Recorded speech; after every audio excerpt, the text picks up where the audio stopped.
Segundo Elisa Larkin Nascimento, em sua obra intitulada Sankofa, Significados e Intenções, e, de acordo com os estudos de Cheikh Anta Diop, a cultura africana, antes das diversas invasões do branco europeu, era majoritariamente matriarcal, em contraponto com a cultura do invasor europeu, fundamentada unanimemente no patriarcado.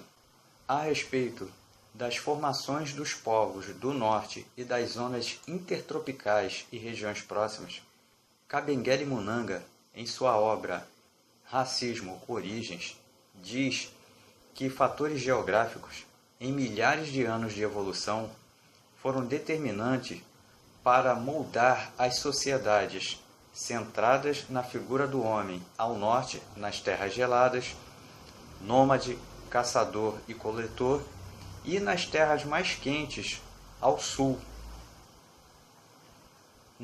nas regiões entre os trópicos e regiões próximas. Este último especializando-se no cultivo da terra e na criação de gado, e, portanto, mais estático. No primeiro caso, em virtude dos grandes deslocamentos nas terras repletas de gelo, o homem branco via na mulher um grande empecilho.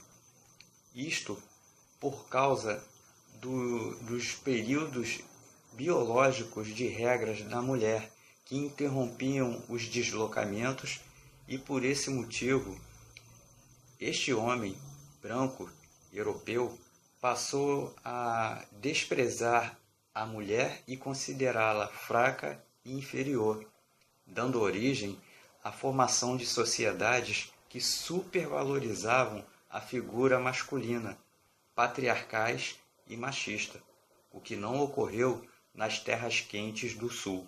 No segundo caso, ao sul, quente, farto em alimentos, floresceram sociedades mais amenas com a mulher, muitas matriarcais como as sociedades africanas, e foi nesse contexto que o europeu encontrou o africano.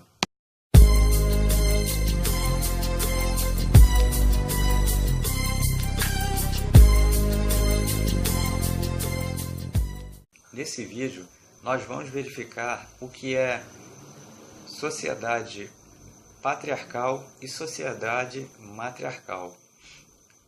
Em virtude da polêmica gerada essa semana pelo Dia Internacional do Homem, surgiu a necessidade de analisarmos a nossa sociedade, que nos dias atuais, mesmo com todos os avanços, continua com os pés no passado.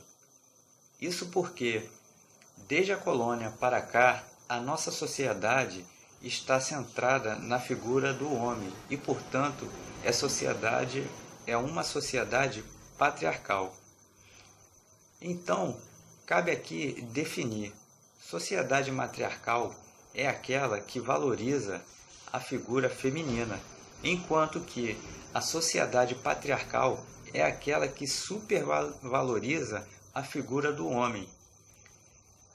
Portanto, no segundo caso, a sociedade patriarcal é uma sociedade essencialmente machista. É o caso da nossa sociedade atualmente. Se nós queremos construir uma verdadeira democracia dentro do nosso país e, portanto, uma nação democrática, não é admissível que nós continuemos com a nossa estrutura social centrada na figura do homem e, portanto, machista e, portanto, uma sociedade patriarcal. Cabe a nós construirmos uma sociedade em que homens e mulheres dividam o espaço igualmente. E aí sim estaremos construindo uma sociedade verdadeiramente democrática. Assista ao próximo vídeo e você vai entender um pouco melhor do que é a nossa sociedade. A partir de 1530, João III, rei de Portugal, inicia no Brasil o sistema de capitanias hereditárias para colonizar o país e para suprir a crise gerada pela queda dos preços das especiarias no mercado internacional, como também a concorrência contra países como Inglaterra e Holanda. Os burgueses portugueses que recebiam a posse das capitanias eram denominados capitães donatários e ganhavam do rei total poder para controlar a vida de todos. Eles tinham poderes para julgar e condenar, como também controlar tudo o que acontecia no seu território. Esse mesmo tratamento ele dava à sua família, que era tratada como objeto. A mulher não tinha voz e cabia a ela apenas a função de gerar filhos e cuidar da família. Era o capitão donatário que decidia o destino que teria seus filhos. O mais velho geralmente virava administrador e os mais novos exerciam a carreira de direito ou religiosa. Nascia assim a sociedade brasileira centrada na figura masculina, ou sociedade patriarcal. Cabe ressaltar as relações existentes com o sistema de capitanias hereditárias. Elas eram marcadas única e exclusivamente pela relação de trabalho, em que era entendido que o trabalho era função de seres inferiores, e nesse sentido, o trabalho cabia aos escravos e aos colonos que não tinham posses. Nesse mesmo contexto, a cultura foi uma imposição dos assim superiores, os burgueses, aos inferiores, os escravos, e não foram poucas os conflitos. Dessa forma, as relações nas capitanias hereditárias, ou seja, no início da formação da sociedade brasileira, se deram exclusivamente pelas relações de trabalho, escrava e servil.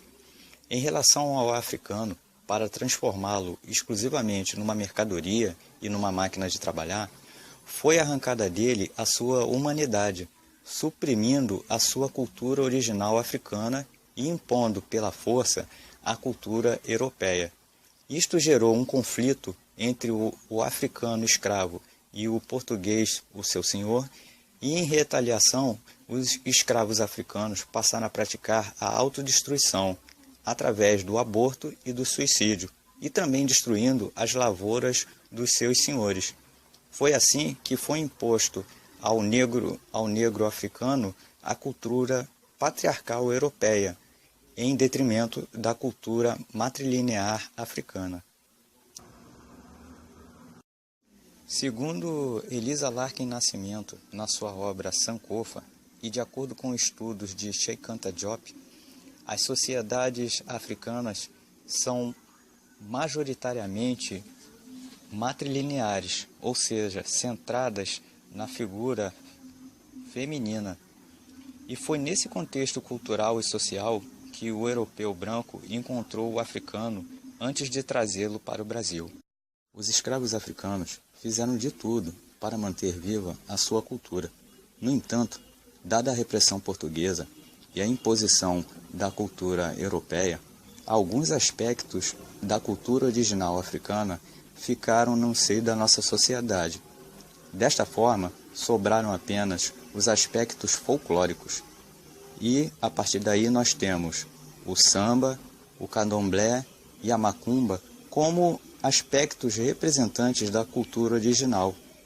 No entanto, aspectos da cultura como idioma, filosofia, não estão presentes no consciente coletivo nem no senso comum brasileiro, dominado majoritariamente pelo senso comum e pela ótica europeia. Neste contexto, em meio à sociedade machista patriarcal brasileira, o homem negro é vítima da cultura machista brasileira imposta a ele pelo português. O caso só não é mais grave porque entra aí o papel da mulher negra responsável pela existência do homem negro na sociedade e, igualmente, sendo seu sustentáculo por ser historicamente atuante como chefe de família e provedora. Dessa maneira, o homem negro tem, desde pequeno, na sua raiz, a imagem da mulher como protagonista, como chefe e como também provedora, projetando nela a importância que ele vê não só no homem, mas também naquela mulher que desde pequeno mostra a ele a força e a capacidade que é inerente a todo ser humano, e o respeito que nós devemos ter pelo outro e principalmente pela mulher como um ser tão capaz como nós. Nesse sentido, cabe ressaltar que, se nós queremos mudanças e queremos construir uma sociedade realmente justa, cabe a nós mudarmos de atitude, abandonarmos um machismo imbecil e transformarmos essa sociedade patriarcal numa sociedade igualitária, em que homens e mulheres caminhem lado a lado e tenham as mesmas oportunidades, sem diferenças salariais, sem diferenças de hierarquia e sem basear o julgamento do outro no sexo. Se você gostou, dá um like aí, a gente se vê no próximo vídeo.